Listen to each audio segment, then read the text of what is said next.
शबरी कहती है कि मैं अपनी जिंदगी का थोड़ा सा समय परमात्मा को दे रही हूं, थोड़ा सा समय, ज्यादा नहीं है। और जब मैं अपना थोड़ा सा समय परमात्मा को दे रही हूं तो ये विश्वास है कि जब परमात्मा इधर से निकल के जाएंगे, मेरा रूट थोड़ा साइड में है, भगवान के निकलने का रूट अलग है। अम्बा कहाँ रंगोली डाल रही है, सबरी अम्बा किस मार्ग पर रंगोली डाल रही है, और राम जी को जाना था दूसरे रूट से। लक्ष्मण जी ने कहा प्रभु मैप पे तो इधर का रास्ता दिखा रहा, अपन को चलना इधर है। लक्ष्मण जी तो स्वयं शेषनाग, अपने को चलना इधर, पर आप ये दूसरे रास्ते पर क्यों जाना चाहते हो? तो भगवान ने कहा कि लक्ष्मण, एक शबरी है जो रोज मेरे लिए समय निकाल लेती है, जब वो मेरे लिए समय निकाल सकती है तो मुझे भी 14 वर्ष में से कम थोड़ा सा समय उसके लिए निकाल। इतने समय में उसने मेरे लिए समय निकाला। कितनी व्यस्त थी शबरी, कितना काम था उसको, मंदिर जाना, देवालय जाना, शिवालय जाना, ये करना वो करना, संतों के लिए भोजन तैयार करना, बेर चुन कर लाना, ये काम करना वो काम करना। आप सब फ्री हो क्या? घर में कितना काम पड़ा है। अभी 15 दिन बाद दिवाली आ जाएगी, और 15 दिन बाद दिवाली आएगी तो झाड़ू है, पोछा है, सफाई है, ये साफ वो साफ वो साफ वो साफ, सब साफ करने में लग जाओ। किसके पास समय? क्या शबरी अम्बा के पास समय था? नहीं। राम जी के पास क्या समय था? नहीं। उनको जाना था मार्ग पक्का कर कर राम माँ सीता जी को ढूंढने के लिए। कितना टेंशन होगा, धर्म पत्नी नहीं है साथ में, विचार करिएगा जरा। और तो भी इतनी बड़ी चिंता में, टेंशन में रहने के बाद भी शबरी अम्बा के दरवाजे पर चले गए। अलग से महाराज में बहुत बड़ा अंतर है। शंकर भगवान अपने गण को खुद लेने के, अपने भक्त को खुद लेने के लिए आते हैं। भगवान नारायण के जो भक्त प्राणों को त्यागते हैं उनको लेने के लिए पार्षद आते हैं। ब्रह्मा जी के भक्त प्राणों को त्यागते हैं, उनको लेने के लिए पार्षद आते हैं। पर भगवान शिव अपने भक्त को लेने के लिए खुद आते हैं, नंदी पर बिठाते हैं, लेकर जाते हैं।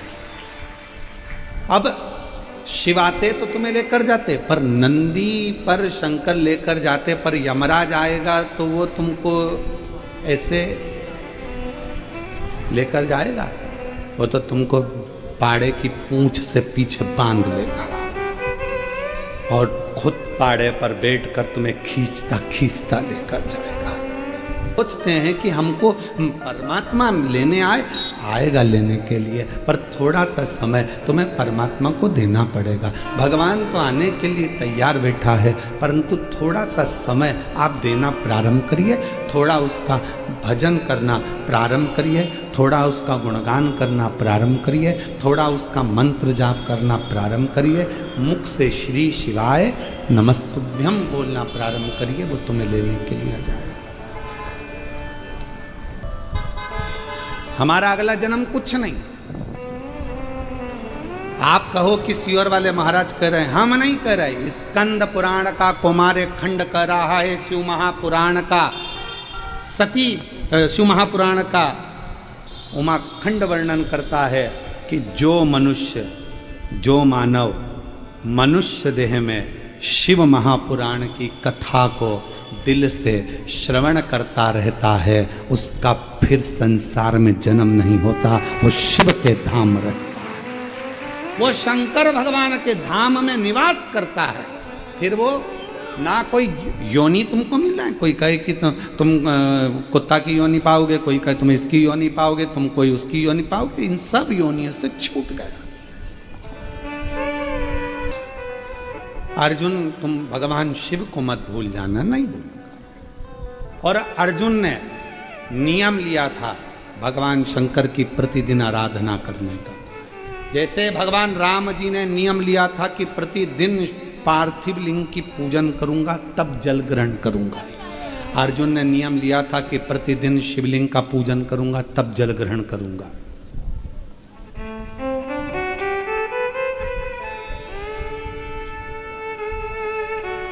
और आप सबको मालूम होगा कि एक बार भीम ने अर्जुन की हंसी उड़ा दी थी। शिवलिंग नहीं मिला था तो भीम ने क्या करा था कि पेड़ को काट दिया और पेड़ को काट कर वो उसकी जो लकड़ी थी उसको काट कर लिया या गोल गोल घिस के उसको तैयार करके उसको जमीन पर रख दिया और पोत दिया और पोत कर का ले तेरे शंकर जी हैं कर ले पूजा। अर्जुन ने उसी की पूजन कर ली। भीम पीछे खड़ा हुआ और पीछे खड़े होकर भीम अपनी धर्म पत्नी के साथ हंस दिया। हे अर्जुन,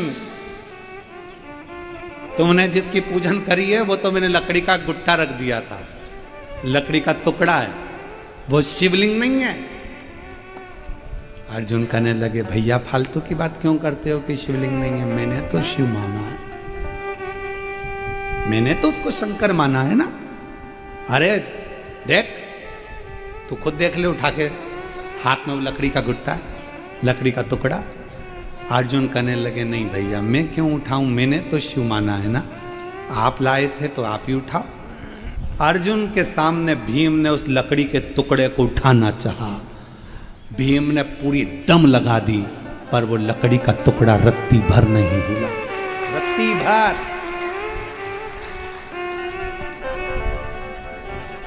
हिला नहीं। आखिरी में भीम ने अर्जुन के सामने शिव को प्रणाम कर कर कहा मेरी गलती थी। लोग कहते हैं ये कंकर है, हम कहते शंकर है, लोग कहते हैं ये लकड़ी है, नहीं ये शिव है। जिस समय तुम्हारी दृष्टि में शंकर भगवान आकर बैठ जाएंगे, तुम अपने पति के साथ गाड़ी में भी निकल कर जा रही होगी, बस में, ट्रेन में, कहीं पर भी जा रही होगी, तो पेड़ के नीचे भी अगर कोई ओटला नजर आएगा, कोई चबूतरा नजर आएगा, तो तुम्हें यही नजर आएगा कि कोई शंकर जी बैठा है। शिव समा गया, नेत्र में, निगाह में शिव आ गया तो कहीं पर भी शिव दिखता रहेगा, शंकर है। चबूतरा दिखा, हाथ जोड़ दिए, शंकर जी है। पति बोले पागल हो गई, जब सिर झुकाती रहती है। शिव शरद पूर्णिमा है, बाबा की बड़े आनंदमय स्वरूप है। चंद्र की रोशनी में आप लोग तो खीर खाते ही हो, पर साथ में एक बेलपत्र का प्रयोग भी जरूर कर कर देखो, वो आपकी जिंदगी में ना जाने कितने रोगों को समाप्त कर दे, कितने रोग। और वो बेलपत्र छोटी लेना, ज्यादा बड़ी बेलपत्र नहीं लेना, छोटी सी बेलपत्र लो, शिव पर चढ़ी हुई श्री शिवाय नमस्तुभ्यम बोलकर चंद्र पूर्णता में जब हो, रात्रि के समय पर एक बेलपत्र चंद्रमौलेश्वर महादेव का नाम लेकर उसको चबा चबा कर खाओ। जिसको खाने पर मुंह में छाले हो जाते हैं या छार छार हो जाता है तो उसको पीस लो, पीस कर बाहर बैठकर गोली लेकर उसको पानी से निगल जाओ, पर उसको खाओ औषधि के रूप। कहते हैं शरद पूर्णिमा की रात्रि की चंद्रमा की रोशनी एक ऐसी रोशनी होती है जिसमें जितनी औषधीय पौधे होते हैं उसमें एक बल उत्पन्न हो जाता है जो हमारे शरीर के सारे रोगों को समाप्त कर देता है।